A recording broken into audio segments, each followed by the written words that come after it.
Alsace 20, la chaîne 100% alsacienne, 100% régionale, avec le président de l'Union internationale des Alsaciens. Je ne savais pas qu'il y avait une Union internationale des Alsaciens. C'est quoi cette association ?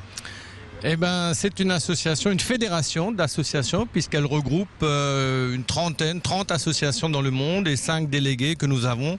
Qui dit réseau, dit entraide, solidarité, partenariat, relations, convivialité, amitié, voilà. Par exemple, vous êtes basé à Francfort, ça veut dire que par le biais de cette association, vous pouvez lister et voir quels sont les Alsaciens près de chez vous.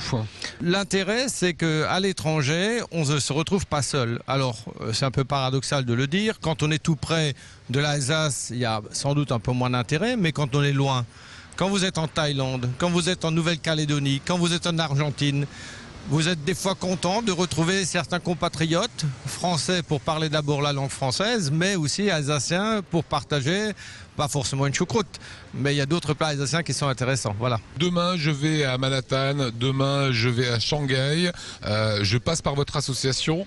Est-ce que je suis assuré de trouver des compatriotes ? À New York, on a une association qui fête d'ailleurs cette année les 140 ans. Donc, vous voyez, ça ne date pas d'aujourd'hui, les Alsaciens dans le monde. Il y a eu plusieurs vagues d'émigration depuis des siècles. Après 1871, il y avait donc les optants. Ils devaient opter pour la nationalité française ou allemande. Il y en a beaucoup qui sont donc partis à l'étranger, qui sont partis notamment vers l'Est, vers la Crimée, vers l'Algérie et vers les États-Unis. Est-ce qu'ils parlent encore l'alsacien, c'est là ?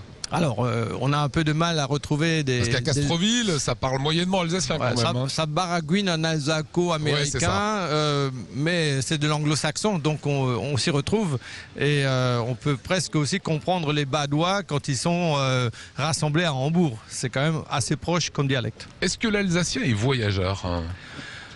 L'alsacien est un croisement entre une culture germanique et une culture latine. Et quand vous regardez dans le monde, au point de vue économique, au point de vue touriste, les Allemands sont partout. Donc on a certainement quelques affinités avec le monde germanique. Moi j'ai tendance à dire que les Alsaciens sont partout. Alors ils sont partout, oui certainement. Vous savez, je crois qu'il y a dans les près de 200 pays dans le monde. On n'a pas encore repéré tous les Alsaciens dans le monde, mais on en a déjà dans 110 pays répertoriés adhérents directs. C'est pas mal. Alors le site internet s'affiche actuellement sur l'écran. Si je vais sur ce site, je peux m'y inscrire. Je peux faire partie de cette Union internationale des Alsaciens de par le monde. À partir de là, comment je vais trouver des compatriotes si je vais dans tel ou tel endroit du monde ? Vous pouvez interroger via le site. On a une adresse internet. Vous pouvez poser vos questions. On vous répond, quel que soit le lieu où vous allez dans le monde. Et nous informons simultanément ces personnes. Et après, j'appelle, je dis salut, puis ça et on y va. Et après, vous dites salut de Penny, was kann ich machen, ken brunsan, ken c'est comme ça que ça s'est passé, notamment en Thaïlande.